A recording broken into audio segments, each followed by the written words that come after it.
Olá! Hoje eu vou falar um pouquinho sobre uma das funções da pele que eu acho bem interessante e bem bonita, que é a proteção.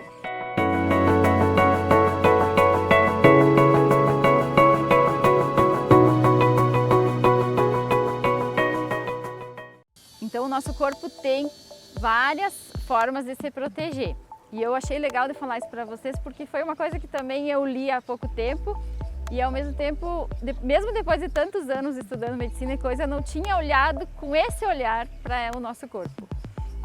Então o que acontece? Se a gente for imaginar quais os nossos órgãos mais importantes, a gente sempre começa pela nossa máquina, né? O nosso general, o nosso comandante, que é o cérebro. E aí a natureza é muito perfeita, pois assim, essa máquina que seria o coordenador de todo o resto, ela está muito protegida, né? Então a gente tem um arcabouço ali ósseo que não deixa nada atingir o nosso comandante, né? Ao mesmo tempo, o nosso esqueleto também tem a função de proteger outros órgãos importantes.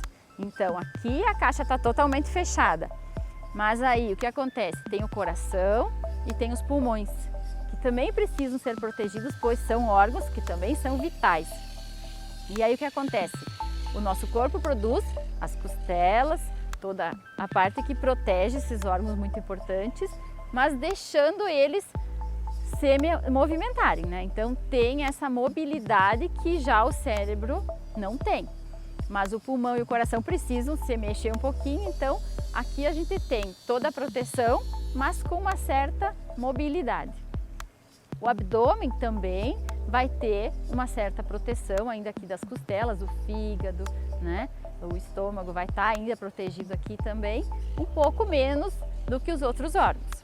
E os membros que foram feitos para a gente ter toda a liberdade, toda a locomoção, todo o relacionamento com o mundo que é feito através, né, das partes mais livres.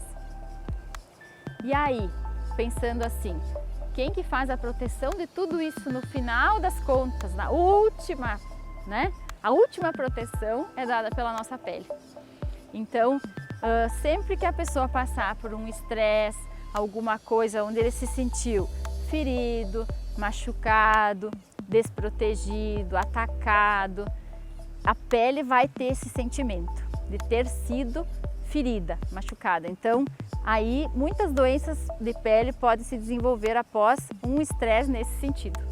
Então, a proteção do nosso corpo como um todo é perfeita, desde a formação dos ossos, protegendo os órgãos mais importantes, e a nossa pele também, dando a proteção final, envolvendo tudo isso para que a gente tenha essa integridade preservada e sempre que a gente passar por um estresse nesse sentido, tente perceber o que vai poder acontecer com a sua pele ou não.